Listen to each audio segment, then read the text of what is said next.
जय Hind friend. Class 10th UP board के सभी छात्रों को जय हिंद।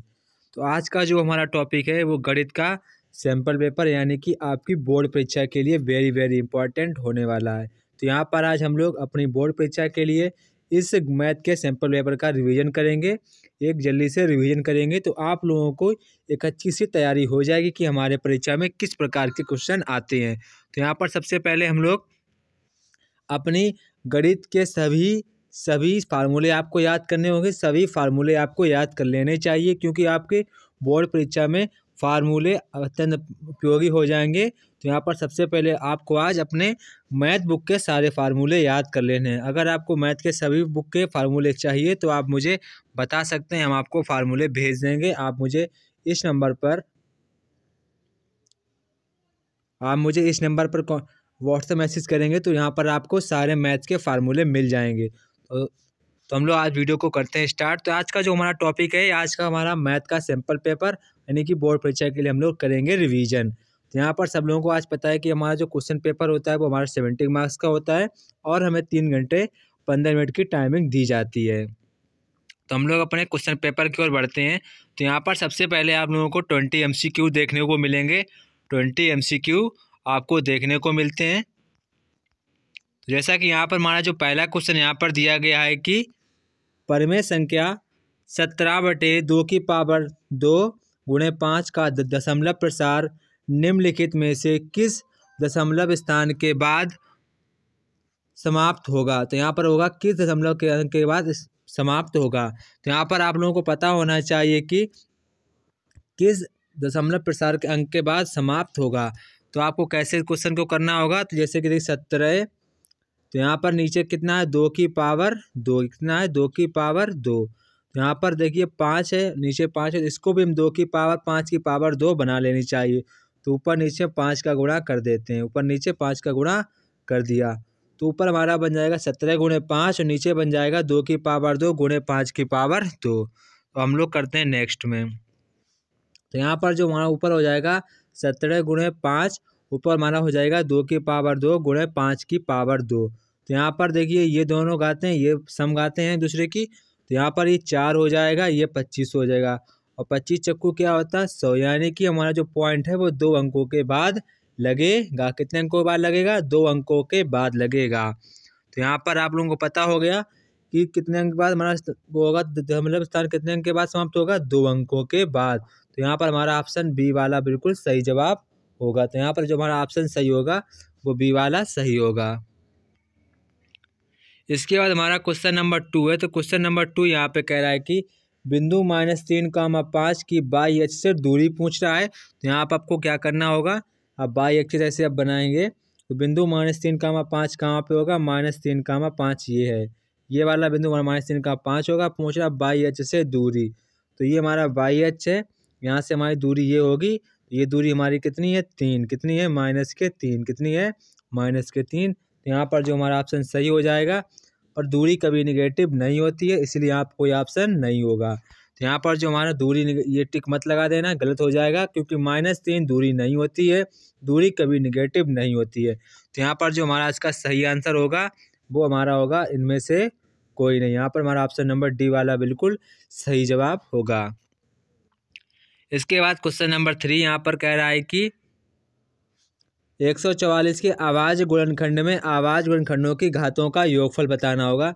तो आपको सबसे पहले 144 के आपको फैक्टराइजेशन करने होंगे, यानी कि 2 की पावर 4 गुणे 3 की पावर 2। ये हमारा कितना हो जाएगा, ये हमारा 16 हो जाएगा, ये 9 हो जाएगा। 16 नेमा 144 होता है, ये आप लोगों को पता होगा। तो यहाँ पर क्वेश्चन पूछा गया है कि इनकी अभाज्य गुणनखंडों के घातों का योग पूछा गया है। तो हमारी 2 की घात 4 लिखी और 3 की घात 2, इनके घातों का योगफल कितना हो जाएगा 4, 2, 6। तो यहाँ पर जो हमारा इसका आंसर होगा वो हमारा आंसर होगा ऑप्शन नंबर डी, यानी कि 6 हमारा इसका सही जवाब होगा। इसके बाद हमारा क्वेश्चन नंबर 4 है। दिया है आपको 2 संख्याएं दी गई हैं, उनका आपको लासा दिया गया है और उनका 2 संख्याओं का मासा पूछा गया है। तो यहाँ पर आपको जो फार्मूला लगाना होगा वो लगाना होगा पहली संख्या गुणे दूसरी संख्या बराबर लासा गुणे मासा, यानी कि एलसीएम गुणे एचसीएफ, आपको ये फार्मूला लगाना होगा। सबसे पहले आपको यहाँ पर पहली संख्या कितनी दी गई है, आपको पहली संख्या दी गई है 132 मल्टीप्लाई 288 बराबर, इसके बाद आपको लासा कितना दिया गया 3168 मल्टीप्लाई HCF। तो यहाँ पर मल्टीप्लाई में लिखा है वो चला जाएगा यहाँ पे बटे में चला जाएगा 3168। फिर आपको इसको सॉल्व करना होगा। तो यहाँ पर जो आपका आंसर निकल कर आएगा वो हमारा आएगा कितना आएगा 12। कितना आएगा 12। जब आप इसको सॉल्व करेंगे तो आपका आंसर 12 निकल कर आएगा। तो यहाँ पर जो हमारा ऑप्शन सही हो जाएगा वो कितना हो जाएगा 12 हमारा इसका सही जवाब हो जाएगा।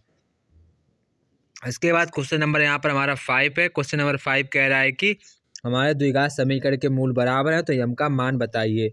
तो आप लोगों को पता है जब हमारे मूल बराबर होते हैं तो हमारा b² माइनस के 4ac की वैल्यू हमारी 0 के बराबर होती है जब हमारे मूल बराबर होते हैं। तो यहाँ पर आप लोगों को b² माइनस के 4ac आपको बराबर 0 रख देना है। आपकी b की वैल्यू यहाँ पे कितनी है 12, तो 12 का स्क्वायर करेंगे -4, यहाँ पर a की वैल्यू हमारी 3 है तो आप 3 लिख देंगे, और c की वैल्यू यहाँ पर हमारी m है, आप m लिख देंगे। इसके बाद आप बराबर लिखेंगे 0 लिखेंगे बराबर 0। फिर जब आप इसको सॉल्व करेंगे तो आपकी m की वैल्यू निकल कर आएगी 12। कितनी निकल कर आएगी 12 हमारी m की वैल्यू निकल कर आएगी। तो यहाँ पर जो हमारा इसका ऑप्शन सही होगा वो हमारा ऑप्शन सही होगा, option number D is the correct answer this question.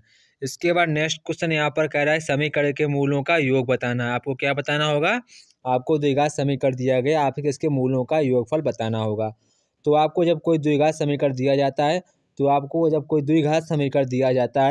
तो आप लोगों को मूलों का योगफल का सूत्र पता होगा, यानी कि अल्फा प्लस बीटा क्या होता है माइनस यक्स का गुणांक बटे x² का गुणांक। तो ये हमारे मूलों का योगफल का सूत्र होता है माइनस x का गुणांक बटे x² का गुणांक, ये हमारा फार्मूला होता है। तो यहाँ पर हम लोग देखेंगे कि शून्यों का मुझे मूलों का योगफल निकालना है तो आप बराबर माइनस का साइन लगाएंगे कोष्टक। इसके बाद x का गुणांक हमारा यहाँ पर कितना है -3, और x² का गुणांक हमारा कितना है 5। कितना है 5। तो यहाँ पर हमारा माइनस माइनस का प्लस हो जाएगा, यानी कि 3/5 हमारा इसका आंसर हो जाएगा। तो यहाँ पर जो हमारा इसका आंसर होगा वो हमारा कितना होगा 3/5, यानी कि ऑप्शन नंबर ए वाला हमारा बिल्कुल सही जवाब होगा। ऑप्शन नंबर ए वाला हमारा बिल्कुल सही जवाब होगा। इसके बाद क्वेश्चन नंबर 7 यहाँ पर कह रहा है कि आपको दो समीकरण दिए गए हैं, युगपत समीकरण यानी कि x + 2y बराबर 70 और 2x + λy बराबर 25 का कोई हल नहीं है तो लैम्डा का मान आपको ज्ञात करना होगा। तो यहाँ पर कोई उसका हल नहीं है, यानी कि रेखाएं कैसी हैं समांतर रेखाएं हैं। तो यहाँ पर जब रेखाएं समांतर होती तो हमारा सूत्र क्या बनता है x1 अपॉन x2 आपको ऐसे लिखना होगा a1 अपॉन a2 बराबर b1 upon b2 does not equal to c1 upon c2। तो ये हमारा इसका आपको यहाँ से a की वैल्यू निकालनी होगी, यहाँ से b की वैल्यू, मतलब कि यहाँ a1 की वैल्यू निकालनी होगी, यहाँ a2 की वैल्यू, b1 की वैल्यू, b2 की वैल्यू हमारी होगी, ये हमारी होगी c1 की वैल्यू, c2 की वैल्यू। तो आप इसको जब सॉल्व करेंगे तो यहाँ पर जो हमारी लैम्डा का मान निकल के आएगा वो हमारा निकल के आएगा 4। कितना निकल के आएगा 4 हमारा लैम्डा का मान निकल कर आएगा। तो यहाँ पर आपको लैम्डा की वैल्यू निकालनी होगी, जो कि हमारे लैम्डा की वैल्यू 4 आएगी। तो हमारा बिल्कुल आंसर सही जवाब क्या होगा 4। तो आपको एक बार हम फिर से बता दें इसको आपको कैसे लगाना होगा। तो यहाँ पर आपको जो हमारे सबसे पहले a की वैल्यू, आपको इस समीकरण को ध्यान रखना होगा, सभी फार्मूलों को, इस फार्मूले को आपको ध्यान रखना होगा c1 अपॉन c2, इसको आप ध्यान रखेंगे, इसी के बेस पर क्वेश्चन को लगाते हैं। तो यहाँ पर जैसे a1 की वैल्यू हमारी 1 हो जाएगी और जो हमारी a2 की वैल्यू वो हमारी 2 हो जाएगी, और यहाँ पर जो हमारी b1 की वैल्यू वो हमारी 2 हो जाएगी, और जो हमारी b2 की वैल्यू वो हमारी लैम्डा हो जाएगी। तो यहीं से आपको लैम्डा की वैल्यू निकल आएगी। तो क्रॉस मल्टीप्लाई करें तो यहाँ पे लैम्डा बराबर हो जाएगा 4। ऐसे हमारा आंसर ये निकल कर आया है। तो यहाँ पे आप लोगों लैम्डा की वैल्यू पूछेंगे तो वो हमारी 4 निकल कर आएगी। इसके बाद यहाँ पर क्वेश्चन नंबर 8 आपको 2 पॉइंट दिए गए, उसका आपको मध्य बिंदु निकालना होगा, पर आपको मध्य बिंदु दे दिया गया है, वहाँ पर आपको a की वैल्यू निकालनी होगी। तो यहाँ पर आपको a का वैल्यू निकालना होगा। ये क्वेश्चन आप पढ़ लीजिए, क्वेश्चन नंबर 8 आपको पढ़ना होगा। सबसे पहले हमें इसके दो बिंदुओं के मध्य बिंदु का वो लगाएंगे फार्मूला, यानी कि x1 upon x1 plus x2/2 y1 plus y2/2। ये हमारा होता है फार्मूला। तो फार्मूला के बेसिस क्वेश्चन को करेंगे सॉल्व। तो a1 plus x1 plus x2 क्या हो जाएगा हमारा, -4 प्लस के 5/2 कितना हो जाएगा हमारा आंसर 1/2। कितना हो जाएगा 1/2। तो इनको जोड़ेंगे 6 और 2 कितना होता है 8, 8 का आधा 4। तो यानी यहाँ पर जो हमारे मध्य बिंदु निकल के आएंगे वो हमारे 1/2, 4 निकल कर आएंगे। फिर उसकी तुलना मुझे इस वाले पॉइंट से कर देनी, क्योंकि ये हमारा मध्य बिंदु लिखा है। तो इसकी तुलना हम x की तुलना x से करेंगे, y की तुलना y से करेंगे। तो जो हमारा a1/8 लिखा है उसकी तुलना 1/2 से हम कर देंगे, फिर हमारी a की वैल्यू निकल के आएगी। तो यहाँ पर हमको करना क्या होगा, a1/8 बराबर 1/2, 2 1 जा 2, 2 4 जा 8। तो यहाँ पर जो हमारी a की वैल्यू निकल के आई वो हमारी a की वैल्यू 4 निकल कर आएगी। तो यहाँ पर जो हमारा इसका आंसर सही निकल के आएगा वो हमारा a की वैल्यू 4 निकल कर आएगा। यहाँ पर हमारा ऑप्शन सही हो जाएगा, ऑप्शन नंबर डी वाला इसका करेक्ट आंसर हो जाएगा। इसके बाद हमारा क्वेश्चन नंबर 9 है। तो क्वेश्चन नंबर 9 में आपको थेल्स की प्रमेय लगानी होगी। क्या लगानी होगी, थेल्स की प्रमेय लगानी होगी। उसी से आपका क्वेश्चन ये सॉल्व हो जाएगा। तो यहाँ पर आप सबसे पहले क्वेश्चन देख लीजिए। यहाँ पे कह रहा है पी क्यू।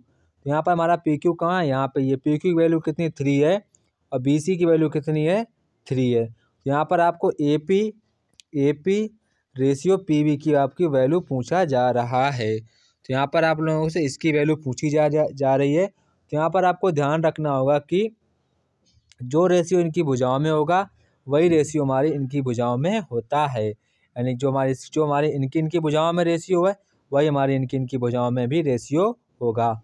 तो यहाँ पर जो हमारा इसका सही आंसर होगा वो हमारा सही आंसर होगा 1:3, यानी 1:3 हमारा इसका सही जवाब होगा। क्या सॉरी कितना होगा 1/1:2 हमारा इसका आंसर होगा। कितना आंसर होगा 1:2 हमारा इसका आंसर होगा। यानी कि आपको ध्यान रखना होगा ए पी जो है हमारा, आपको पी बी निकालना, जो रेशियो इनका होगा इनका वो इनका मतलब कि इतने का प्लस इतने का पूरा होगा, इतने का प्लस इतने का। ये आपकी 1 हो गई, ये पूरी कितनी थी 3 थी। तो 1 में एक जगह कितना बचेगा 2। तो यहाँ रेशियो हमारा कितना हो जाएगा 1:2 हमारा इसका आंसर हो जाएगा। इसके बाद क्वेश्चन नंबर 10 यहाँ पर है। तो क्वेश्चन नंबर 10 में आपको इसकी वैल्यू पूछी गई। आपको ए बी दी गई है, ए सी दी गई है और बी सी दी गई है। तो यहाँ पर आप लोगों से एंगल बी की वैल्यू पूछी गई है। तो यहाँ पर आप लोगों का एक आपको ट्रायंगल बनाना होगा। आप ट्रायंगल ऐसे ड्रा करेंगे। तो आप जब आप ट्रायंगल को ड्रा करेंगे तो आप लिख लेंगे 6√3 आप लिखेंगे। फिर आप लिख लेंगे ए सी की वैल्यू 6 लिख लेंगे। इसके सामने आपको 12 लिख लेना है।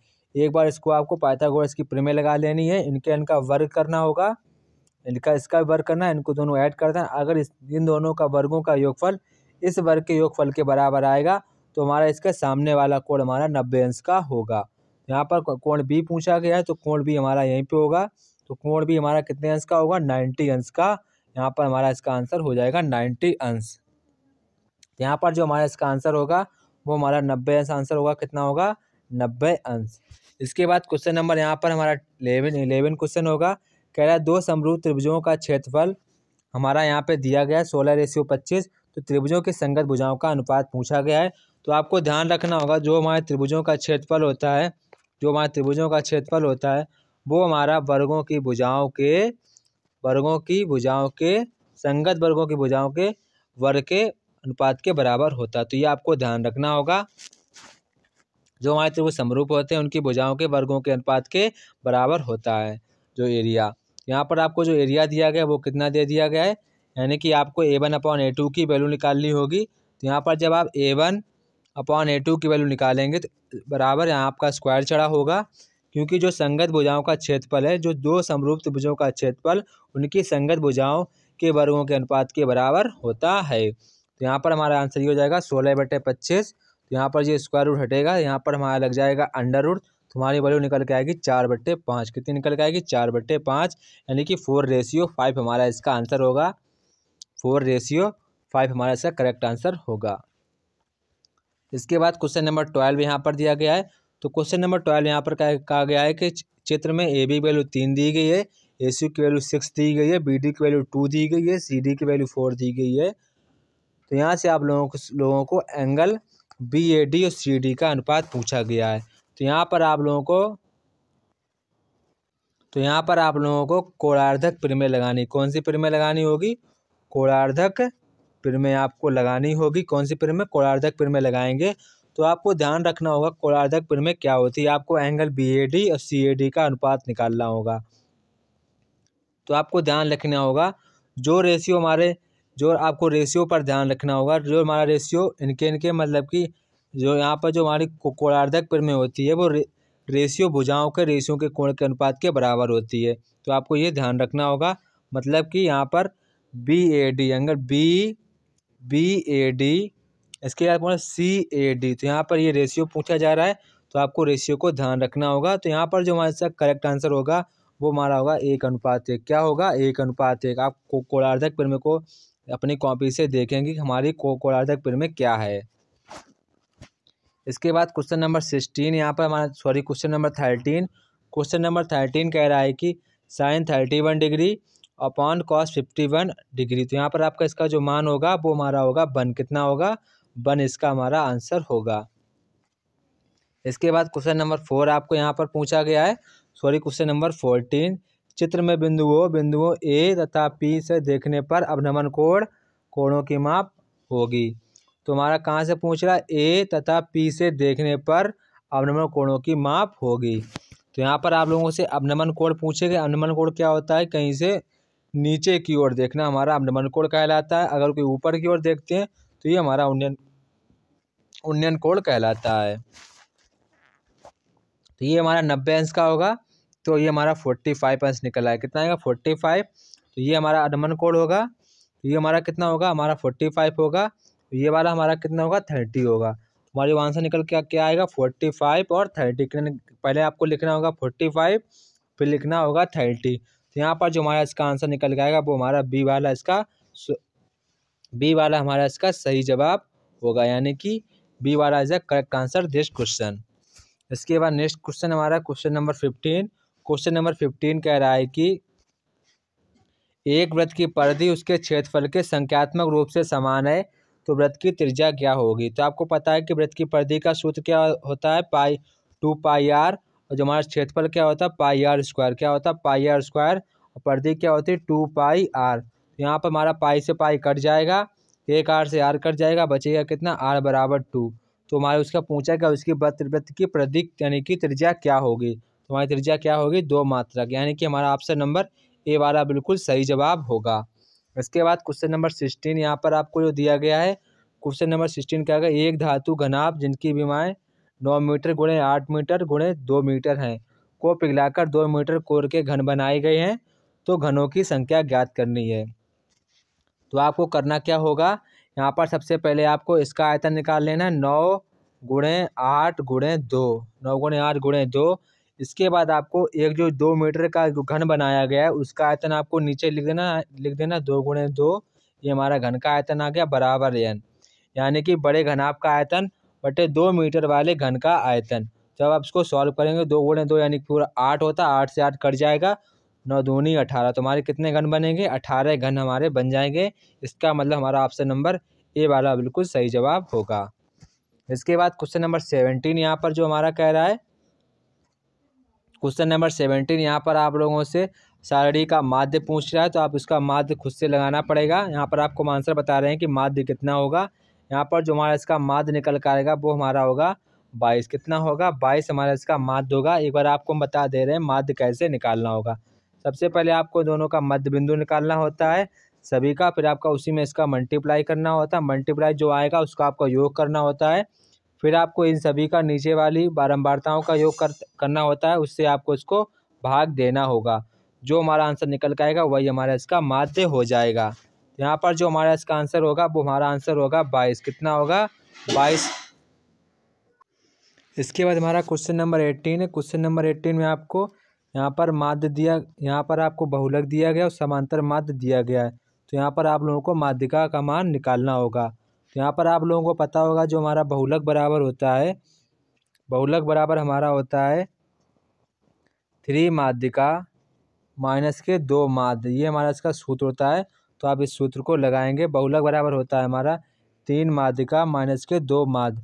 जब आप इस फार्मूले को लगाएंगे तो यहाँ पर जो हमारा इसका आंसर निकल कर आएगा वो हमारा आंसर होगा, यहाँ पर ऑप्शन नंबर सी, यानी कितना आएगा 24 हमारा इसका आंसर निकल कर आएगा।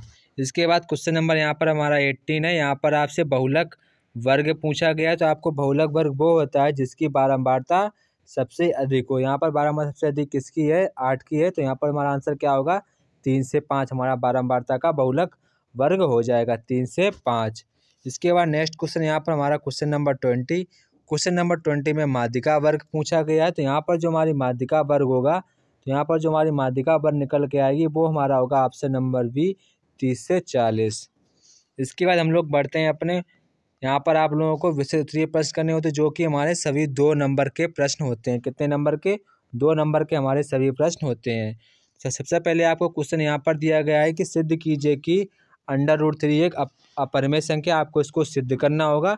लगभग आपको छोटे वे में लगाना होगा, ज़्यादा बड़े में नहीं लगाना होगा, क्योंकि आपका यहाँ पर जो मार्किंग है वो सिर्फ और सिर्फ 2 नंबर की मार्किंग है। तो आपको 2 नंबर के हिसाब से लिखना चाहिए, क्योंकि आपको आगे चलकर और बड़े बड़े क्वेश्चन भी सॉल्व करने। अगर आप यहाँ पर बड़ा बड़ा लिखेंगे तो आपकी टाइमिंग कम हो जाएगी, और आपके लॉन्ग आंसर छूट सकते हैं। तो यहाँ पर आपको जितना नंबर है आपको उतना नंबर पर ही काम करना होगा।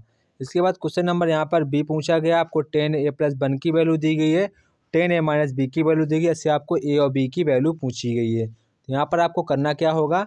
आपको 10 आगे लिखेंगे 10। सबसे पहले आपको क्या करना होगा? 10a+b बराबर, यहाँ पर 1 लिखा है तो आपको क्या लिखना होगा? 10a+, तो 10 पर वैल्यू किसकी है? 45 की। 10 से 10 कट जाएगा, यानी कि a+b बराबर कितना हो गया? 45। इसके बाद फिर से आपको क्या करना होगा? ये 10 में किसकी वैल्यू है? सर ये 30 की वैल्यू है, यानी कि a-b की वैल्यू कितनी आ गई? 30। और a+45 की वैल्यू कितनी है? a+b की वैल्यू कितनी है? 45। आपको इन दोनों क्वेश्चन को सॉल्व कर देना होगा, वहाँ पर आपकी ए और बी की वैल्यू निकल कर आ जाएगी। तो यहाँ पर जो हमारा ए का जो हमारा मान निकल कर आएगा, वो हमारा जो हमारी ए की वैल्यू निकल कर आएगी वो हमारी होगी 37.5 अंश होगी। और जो हमारी बी की वैल्यू निकल कर आएगी वो हमारी 7.5 अंश होगी। कितनी होगी? 7.5 अंश। ये हमारी ए और बी की वैल्यू हो गई। इसके बाद आपको क्या करना होगा? इसके बाद क्वेश्चन नंबर सी, जो क्वेश्चन नंबर 2 फर्स्ट का सी पार्ट है, 2 घनों जिसमें से प्रत्येक का आयतन 64 सेंटीमीटर क्यूब है के संलग्न फलकों को मिलाकर एक घनाभ बनाया जाता है। प्राप्त घनाभ का पृष्ठीय क्षेत्रफल ज्ञात करना। तो यहाँ पर आपको जो प्राप्त घन होगा उसको आपका पृष्ठीय क्षेत्रफल ज्ञात करना होगा। तो यहाँ पर जो हमारा उसका पृष्ठीय क्षेत्रफल निकल कर आएगा वो हमारा 160 सेंटीमीटर स्क्वायर निकल कर आएगा। इसके बाद क्वेश्चन नंबर डी है। यहाँ पर आपको माध्यिका निकालनी है। आपको ये बारंबारता सारणी दी गई बनाकर, यहाँ पर आपको इसकी माध्यिका निकालनी है। तो यहाँ पर जो हमारी इसकी माध्यिका निकल कर आएगी वो हमारी होगी 27.5। कितनी होगी? 27.5। अगर आप कोई भी क्वेश्चन नहीं लगा पाते हैं तो आप मुझे इस नंबर पर व्हाट्सएप मैसेज करेंगे तो आपको उसका सलूशन हम प्रोवाइड करा देंगे।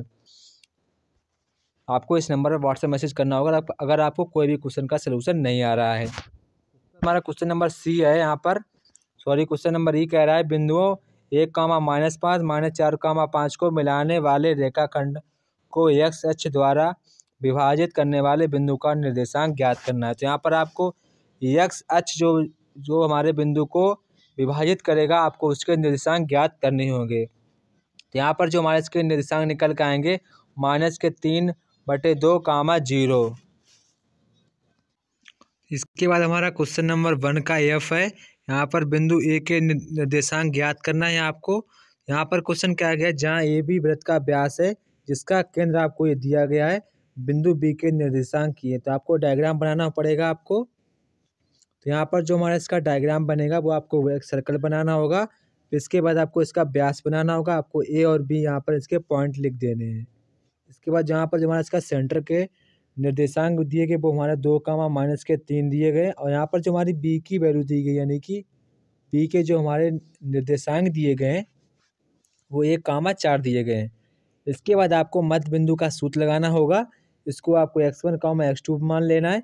इसके बाद आप मध्य बिंदु का सूत्र लगाएंगे, उनके आप उसको 2, 3 के बराबर रखेंगे। तो यहाँ पर आपको x1 और x2 की वैल्यू निकल कर आएगी। तो यहाँ पर जो हमारे इसके निर्देशांक होंगे बिंदु ए के वो हमारे निकल कर आएंगे 3, -10। कितने निकल कर आएंगे? 3, -10।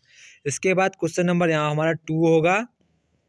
अगर आप इंग्लिश वर्जन तो आप इंग्लिश वर्जन में पढ़ सकते हैं, ये हमारा इंग्लिश वर्जन में लिखा है।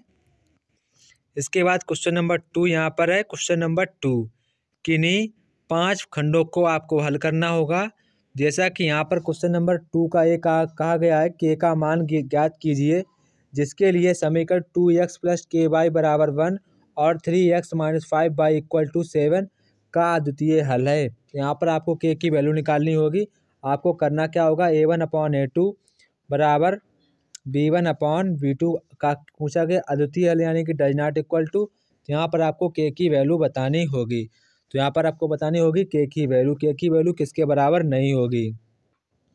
तो यहाँ पर जो हमारी के की वैल्यू निकल के आएगी वो हमारी होगी के डज नॉट इक्वल टू -10/3 हमारा ये आंसर निकल कर आएगा। इसके बाद क्वेश्चन नंबर बी, यहाँ पर आपको वज्र खंड की विधि से आपको इसको हल करना होगा।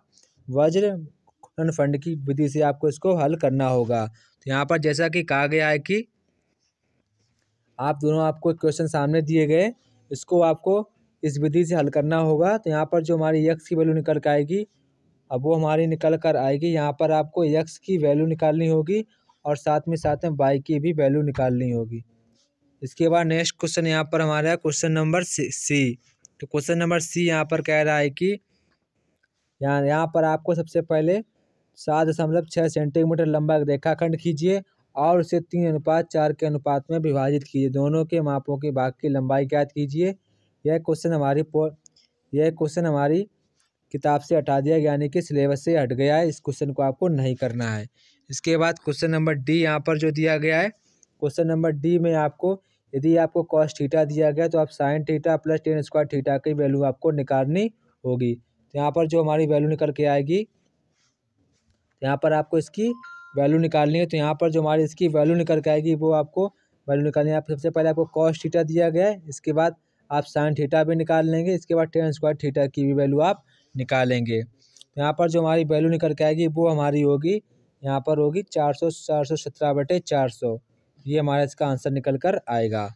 इसके बाद क्वेश्चन नंबर यहाँ पर ई वाला कहा गया है। आपको ई वाला में आपको माध्य दिया गया और आपसे एफ की वैल्यू पूछी गई है। तो यहाँ पर जो आपको बारंबारता सारणी दी गई है, इसमें आपको एफ का मान निकालना है। किसका मान निकालना है, एफ का मान निकालना है। तो यहाँ पर जो हमारी एफ की वैल्यू आएगी वो हमारी 8 वैल्यू निकल कर आएगी।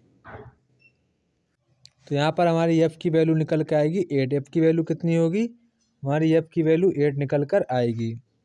इसके बाद क्वेश्चन नंबर 3 की ओर चलते हैं। यहाँ पर 3 क्वेश्चन आपको सबसे पहले दिया गया है कि आपको 2 समीकरण हल करने होंगे। यहाँ पर आपको दोनों की x और y की वैल्यू बतानी होगी। तो यहाँ पर जो हमारी x की वैल्यू निकल कर आएगी वो हमारी 1/3 होगी और y की वैल्यू हमारी 1 होगी। कितनी होगी, y की वैल्यू 1।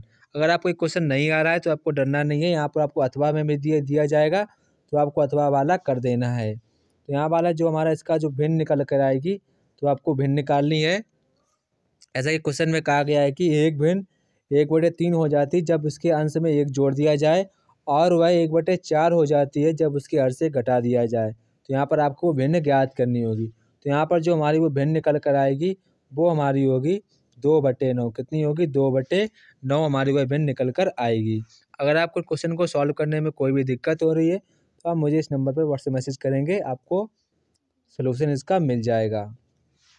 इसके बाद आपको करना क्या है, इस क्वेश्चन नंबर 4 में आपको ट्रिग्नोमेट्री से सवाल पूछा गया है। तो यहाँ पर जैसा कहा गया है, एक मंदिर की ऊंचाई 15 मीटर है। मंदिर के शीर्ष से सड़क के दूसरी ओर बने भवन के शीर्ष का उन्नयन कोण 30 अंश है। भवन के पाद का उन्नयन कोण 45 अंश है। सिद्ध कीजिए कि भवन की ऊंचाई हमारी इतनी होगी। तो यहाँ पर आपको ये प्रूव करना होगा कि भवन की ऊंचाई हमारी 5 ब्रैकेट 3 + √3 मीटर होगी। इसके बाद अथवा में जो हमारा प्रश्न दिया गया है, यहाँ पर अथवा में प्रश्न कहा गया है कि एक भवन के शीर्ष से एक स्तंभ के शीर्ष का उन्नयन कोण 60 अंश है। भवन के शीर्ष से स्तंभ के पाद का अवनमन कोण 45 अंश है। यदि स्तंभ की ऊंचाई 40 मीटर है तो सिद्ध कीजिए कि भवन की ऊंचाई 20 √3 - 1 मीटर है। तो ये आपको प्रूव करना होगा। इसके बाद हमारा क्वेश्चन नंबर 5 है। क्वेश्चन नंबर 5 आपको यहाँ पर हमारा क्वेश्चन नंबर 5 एक ठोस एक शंकु के आकार का है जो एक समान आधार त्रिज्या के गोले पर अध्यारोपित है। यदि अर्धगोले का वक्रपृष्ठ तथा शंकु के वक्रपृष्ठ समान है तो शंकु की आपको त्रिज्या और ऊंचाई का अनुपात ज्ञात करना होगा। तो यहाँ पर एक क्वेश्चन हमारा वेरी इंपॉर्टेंट क्वेश्चन है, इसको आपको अपनी कॉपी पर लगा लेना चाहिए क्योंकि इस क्वेश्चन की आपको अच्छी तरीके से प्रैक्टिस कर लेनी होगी। तो यहाँ पर जो हमारी त्रिज्या और ऊंचाई का रेशियो निकल कर आएगा वो हमारा होगा 1/√3 हमारा इसका आंसर निकल कर आएगा। इसके बाद क्वेश्चन नंबर अगर आपको नहीं करना आ रहा है तो यहाँ पर आप अथवा वाला भी कर सकते हैं। यहाँ पर अथवा वाला क्वेश्चन कह रहा है 12 सेंटीमीटर से 16 सेंटीमीटर 20 सेंटीमीटर व्यास वाले धातु के 3 ठोसे गोलों को पिघलाकर एक ठोस बनाया जाता है। इस गोले का व्यास आपको ज्ञात करना होगा। सबसे पहले आपको करना क्या होगा, आपको मान लेना होगा उस नए वाले गोले का हमारी जो त्रिज्या है वो r होगी। कितनी होगी, r। इसके बाद आपको करना क्या होगा, यानी कि जो हमारा इसका आयतन निकल कर आएगा वो सभी आयतन इनके जो आयतन के योग के बराबर होगा। तो आपको करना क्या होगा, यह आपको लगा देना फार्मूला R बराबर 12 का क्यूब प्लस 16 का क्यूब और प्लस 20 का क्यूब। फिर आप सभी को जोड़ देंगे, फिर पूरा जो हमारा क्यूब आएगा फिर आपको उसका क्यूब रूट निकाल लेना होगा। तो यहाँ पर जो हमारी R की वैल्यू निकल कर आएगी वो हमारी R की वैल्यू निकल कर आएगी 12 सेंटीमीटर। कितनी निकल कर आएगी, 12 सेंटीमीटर। पर यहाँ पूछा क्या गया है, व्यास। क्या पूछा गया, व्यास, यानी डायामीटर पूछा गया है। तो डायामीटर हमारा रेडियस का 2 गुना होता है, यानी कि कितना हो जाएगा, 24 सेंटीमीटर। ये हमारा आज का क्वेश्चन पेपर था जो कि बेहद इम्पोर्टेंट था आप सभी के बोर्ड परीक्षा के लिए। इसमें आपको अपने क्वेश्चनों का अंदाज़ा लग गया होगा कि हमारे बोर्ड परीक्षा में किस तरह से क्वेश्चन पूछे जा रहे हैं। आपको इसी के बेस पर तैयारी करनी होगी। जय हिंद दोस्तों, फिर मिलते हैं अपने नेक्स्ट वीडियो में। तब तक कि आप सभी लोगों को जय हिंद।